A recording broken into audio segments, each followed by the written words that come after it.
Elaine, you've come obviously as one of the principal people here from one of the biggest oil and gas exhibitions outside the North American market. What have your objectives been here for this week?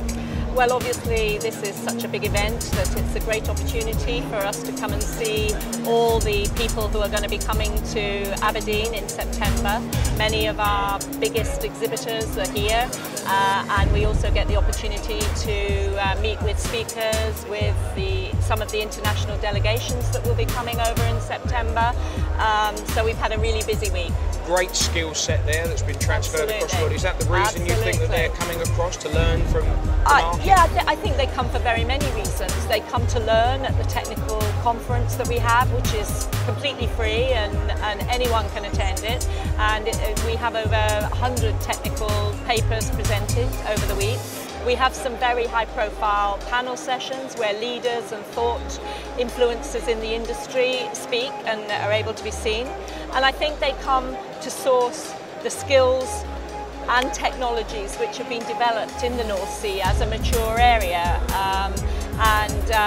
They very much want the expertise that has been developed in the North Sea and in Europe as a whole. You mentioned people and the technology aspects of it. That's one of the key points this year for the people zone, isn't it, that you have offshore Europe, which is a very, very strong element of the show. We introduced the people zone at the last show 2 years ago, and it worked really successfully.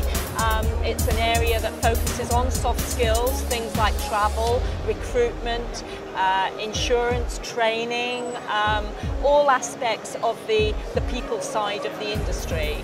And then sort of counter to that, we have our new, this time, deep water zone, which is very much about technology. It's very much about subsea, deep water developments and the sophisticated technologies that are needed for that. Good morning and welcome. Today we're going to be talking about some of the drivers in the market for LNG versus shale. Can you tell me a little bit about what you guys at IHS have turned up when it comes to LNG and what's really driving the market these days? Right, so LNG for a long time, LNG was sort of moving around the world. It was a way to change the marketplace. It was a way to get some of this stranded gas out across the world and to monetize stranded gas. And as we move forward, the game sort of changed again as the supply situation changed in North America. So we're seeing another reordering of the market based on the supply growth, basically from shale in North America. The most promising areas where we see a significant role coming forward in a new supply from shale are going to be in Europe and in China.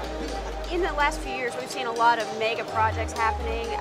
Does that sort of multiply the negotiation phase and everything else that's associated with? What's interesting about the mega projects is there's a tendency for inflation to set in. There's a tendency for you to compete against yourself.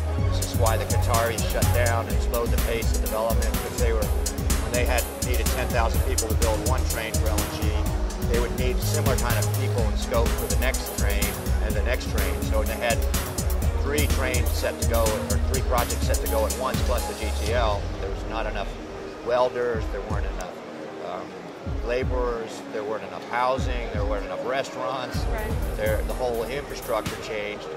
Now, going back to the supply side of things, there are from time to time surprises in the world, such as, let's call them earthquakes, tsunamis, things that somehow or another disrupt the supply. Can you talk a little bit about that and how it affects the LNG market? What's been happening here lately, we prepared ourselves for most of sort of the quantifiable risks that we see, things that are kind of every day in our business. But lately we've had issues from natural disasters, which are completely unpredictable, such as the recent Japan earthquake and tsunami. We've also seen things where there are political changes that we had not predicted, such as in the MENA region, which disrupt things. And then we have supply things that have been surprises, which really was the shale gas. Nobody really knew about shale gas. The first shale gas well was drilled in 1850, but nobody was able to quantify the magnitude and the importance of it until about the last 4 years ago.